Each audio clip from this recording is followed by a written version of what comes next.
천안TV 시사제작부 충남의 미래를 만나다 정치 펀치. 김주영 인사드립니다.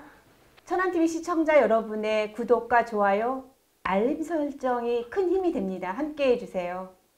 오늘 저희 정치펀치에 모신 분은 요즘 공중파에 출연하여 왕성한 활동을 하고 있는 박수현 전 청와대 대변인을 모셨습니다. 경력이 화려하신데요. 간단하게 몇 개만 소개합니다. 제19대 국회의원, 국회의장 비서실장, 그리고 현재는 한국정통문화대학교 특임 교수이십니다. 안녕하세요. 예, 안녕하세요. 반갑습니다.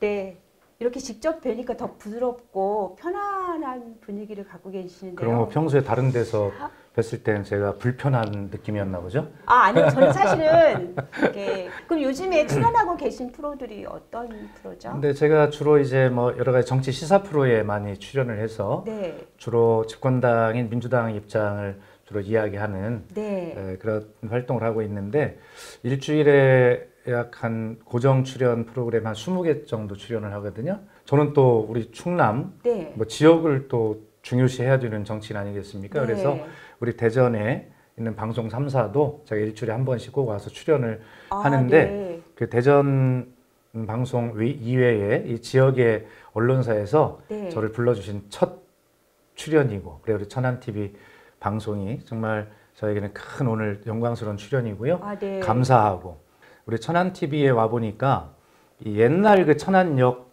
이게 구도심의 이 지하 상가 아닙니까? 네, 그렇죠. 지역 상가 활성화에 어떤 조금이라도 기여하기 위해서 천안TV가 이 천안역 광장에 이 지하 상가에 이렇게 스튜디오를 마련하고 함께 한다는 네. 거 얘기를 듣고 너무 감동했고요. 네네. 정치인들이 해야 할 일을 이렇게 지역 언론이 앞장서 실천하고 있는 모습을 보니까 감사하기도 하고 죄송하기도 하고 또 부끄럽기도 하고 그렇습니다. 칭찬도 해주시고 또 새로운 어떤 반성도 해주시면서 네, 앞으로 나갈 어떤 정치인으로서 하실 것들을 생각하신 것 같아요. 맞습니다. 예. 네, 정치를 왜 하고 싶었을까 이런 부분들이 궁금합니다. 거의 정치인이 되겠다는 꿈을 가져본 적은 처음에는 없었던 것 같아요. 그래서 이제 굳이 정치를 하게 된 계기를 꼽아보라 그러면 네. 저에게 아이가 하나 있었는데 네. 그 아이가 이제 뇌성마비 아이였거든요. 그런데 그 아이가 일찍 하늘나라로 갔어요. 근데 그 아이를 제가 하늘나라로 보내면서 너 같은 아이를 세상에 태어나지 않게 할 권리는 네. 또 능력은 아빠에게 없지만 그것은 신의 영역이니까 예. 그러나 너 같은 아이나 그다음에 너를 키우는 엄마 아빠도 아주 행복한 그래서 신나게 같이 자랄 수 있고 키울 수 있는 그런 세상을 만들어 줄게라고 약속을 했는데 그게 제가 정치에 입문을 하게 된 시작하게 된 직접 계기가 그거라고 저는 기억합니다. 네. 우리 박 전 대변인께서는 예. 청년 시절을 어떻게 보내셨을까요? 내가 성인으로 사회에 진출해서 살아야 될 또 사회에 어떤 기여를 하며 살아야 될 30대가 왜 이렇게 고통스러웠을까? 경제적으로 고통스러웠고 정말 힘이 들었어요. 네. 그러한 청년기의 고통이 40대에 와서 내가 가정을 꾸리고 가장의 역할을 해야 될 그 나이에 네. 그 고통이 최고조에 이르더라고요. 그러면 저희 삶이 그렇게 기억이 되는데 지금 청년들의 삶은 아마 제가 겪었던 그 시기의 치열함이나 고통보다 더 할 것이라고 생각을 해요. 왜냐하면 그만큼 경쟁이 심해졌기 때문에 그렇습니다. 그래서 이 문제를 어떻게 바라봐야 되는가라고 하는 생각을 저희들이 해야 많이 되는데 갖고 계시죠? 그러면 우리들의 시각으로 청년의 시대를 바라보는 것이 아니라 지금 청년의 시대의 눈으로 그들을 바라봐야 된다라고 하는 그런 생각을 갖게 되었는데 지금 모든 것을 다 대책을 제시할 수는 없습니다. 그러나 그런 시각을 가지고 여러분들의 입장에서 여러분들의 문제를 같이 고민하고 할 수 있는 자세의 전환은 이제 여러분들이 부모 세대, 선배 세대가 이제 비로소 하기 시작했다라고 하는 말씀을 드리고 정말 미안하다는 말도 함께 하고 싶고요. 그러나 함께 풀어보자. 기대를 함께 가져보자. 이렇게 여러분들에게 용기와 희망을 함께 드리고 싶습니다. 청년 정책이 복지 정책으로 바뀌었다는 생각을 갖게 만들었고 또 지난번 4.7 보궐선거에서 그런 청년들의 어떤 불만이 토로된 것 같습니다. 이거에 대해서 우리 대변인께서는 어떻게 생각하시는지요? 좀 실망스럽더라도 이런 문제를 그렇게 단편적으로 바라볼 수준은 아닙니다. 적어도 종합적이고 중장기적으로 네. 어떻게 하면 지속 가능하게 할까라고 하는 것을 함께 고민하는 것이니까요. 그렇게 우리에게 표를 얻기 위해서 저렇게 돈만 준다고 하는구나, 이렇게 생각하지 않으셨으면 좋겠습니다. 청년들은 자신들의 능력과 열정과 땀이 충분히 발휘되고 그것이 대가로 자신들의 인생이 펼쳐지고 그 노력으로 이 사회에 국가에 기여하는 네. 그러한 구조를 원하지 않겠습니까? 그렇죠. 성장 가능한 네, 그런 사회. 바로 그런 기회를 만들어 달라는 것이죠. 네. 그런 기회를 만들어 주는 것이 복지다라고 그렇게 저는 생각을 합니다. 청년 여러분들이 눈 똑바로 뜨고 어떤 정파가 어떤 정치인이 이 청년 문제를 종합적으로 지속 가능한 정책으로 제시하고 접근하는가를 여러분들이 잘 구분해서 선택을 하면 된다, 이런 생각을 갖습니다. 정말 청년이 스스로 자가 발전한다고 하잖아요. 그렇습니다. 그렇게 스스로 예. 뭔가를 이뤄 나갈 수 있는 그런 정책들이 많이 펼쳐졌으면 좋겠습니다. 네. 이준석 이제 대표 후보죠. 이분이 말하기를 무한 경쟁을 좀 이야기를 하는 것 같아요. 그러니까 이 부분에 대해서 갑론을박이 있고 예. 또 여기에는 여성 할당제라는 부분이 많이 논의되는 부분이 되는 것 같아요. 그래서 여성 할당제에 대한 우리 박 전 대변인께서는 어떻게 생각하시는지 그 부분도 사실은 궁금해요. 여성 할당제에 대한 예. 논란, 네. 이것도 결론은 없습니다.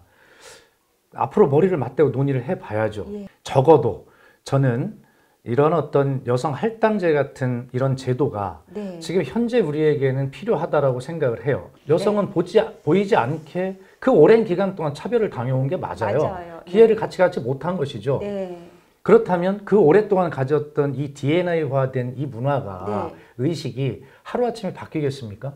바뀌지 않습니다. 네. 의식이 바뀌지 않는데 제도로 바뀌겠어요? 안 됩니다. 강제적으로 법과 제도를 만들지 않으면 네. 그 오랫동안 차별당해왔던 여성 차별의 DNA를 극복할 방법이 없어요.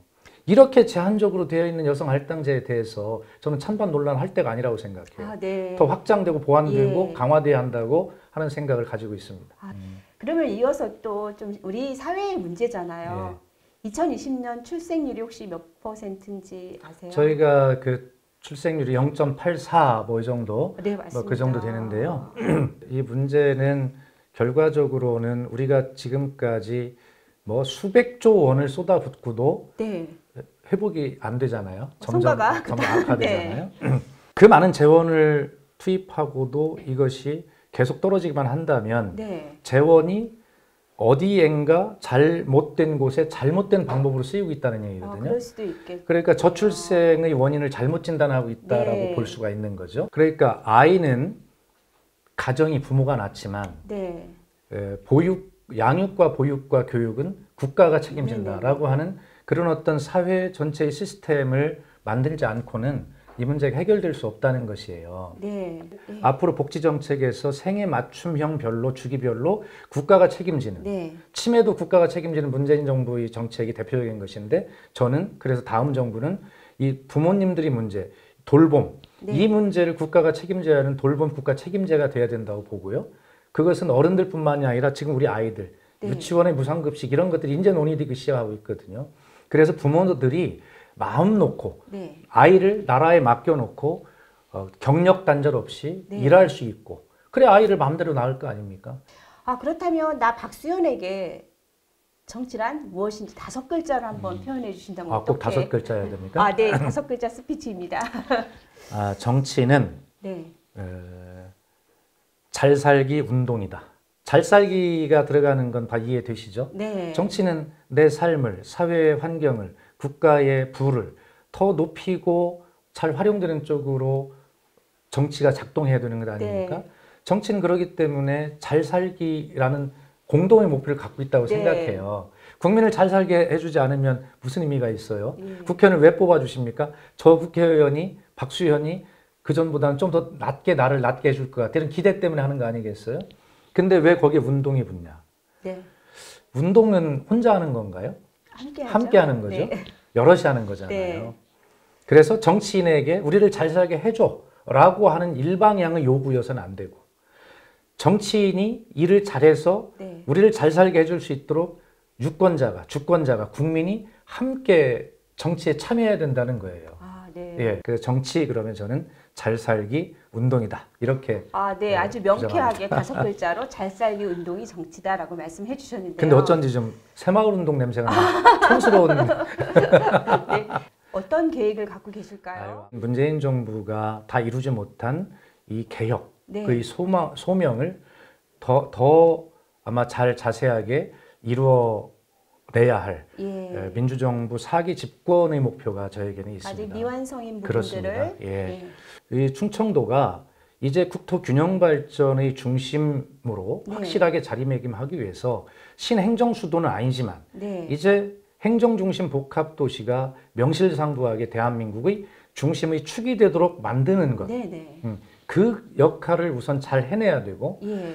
내년 대통령 선거를 통해서 저는 제가 주장하는 이 충청도의 실질적인 국토 중심 네. 역할의 확보가 무엇보다 중요하다. 네. 그래서 그런 대통령 후보가 있다면 나의 모든 힘을 던져서 그 후보를 돕고 그런 충청의 역할을 이끌어내겠다. 우리 현 정부는 지방 분권에 대한 부분을 참 많이 외쳤고 예. 또 열심히 그 부분에 대해서 노력을 했고 성과도 좀 나름 냈습니다. 언론 부분은 네. 중앙으로 많이 집중되어 있다는 생각이 네, 들어요. 네, 네. 그래서 이 부분에 대해서 앞으로 어떻게 하면 좋을지 그거에 예. 대한 견해를 좀 말씀해 주십시오. 우리 천안신문이나 천안TV를 볼 때 네, 조중동이나 네, 그다음에 KBS, MBC, SBS에서 보는 것을 여기서 또 보는 것을 원치 않을 거예요. 그래서 적어도 이 지역 언론은 그 지역 언론에 들어가면 내 고향에 대한 추억이 있고 네. 내 어릴 적 가슴에 기억이 있고 이런 것들이 지역 TV가 중앙 언론과 지역 언론이 중앙 언론과 차별화되는 길이 아닌가 생각을 해요. 네. 그럴 때 우리 독자들도 지역민들도 우리 지역 언론을 찾을 것 아니겠습니까? 네. 여러 가지 지금 제도상 한계는 있겠지만 네. 그러나 이 지방자치단체에서 이 지역 언론, 풀뿌리 언론을 네. 자기들이 풀뿌리 민주주의에 의해서 컸듯이 네. 이 풀뿌리 민주주의를 함께 지키고 견인해 나가야 할 이 풀뿌리 언론의 성장이 굉장히 중요하다. 여기에는 시민의 세금을 투자해도 저는 뭐 아깝지 않다라고 네. 이런 생각을 하거든요. 천안TV 시청자 여러분들께 마지막으로 인사 말씀 부탁드려요. 예. 우리 천안TV 시청자 여러분, 천안은 충청남도의 수부 도시일 뿐만 아니라 이제 대한민국의 중심 도시입니다. 산업적으로, 문화적으로 그렇게 자리매김을 이미 하고 있습니다. 우리 충청남도의 농촌, 어촌, 산촌 도시들도 꼭 기억해서 함께 담쟁이처럼 손을 붙잡고 함께 성장시키는 대한민국의 인류, 충남의 중심 천안 시민이 되어주시길 바랍니다. 우리 천안TV에도 무궁한 발전을 기원합니다. 감사합니다. 천안TV 시청자 여러분, 언제 들어도 기분 좋은 말로 일상을 보내시면 어떨까요? 힘내세요. 덕분입니다. 고맙습니다. 사랑합니다. 감사합니다. 이상 김주영이었습니다.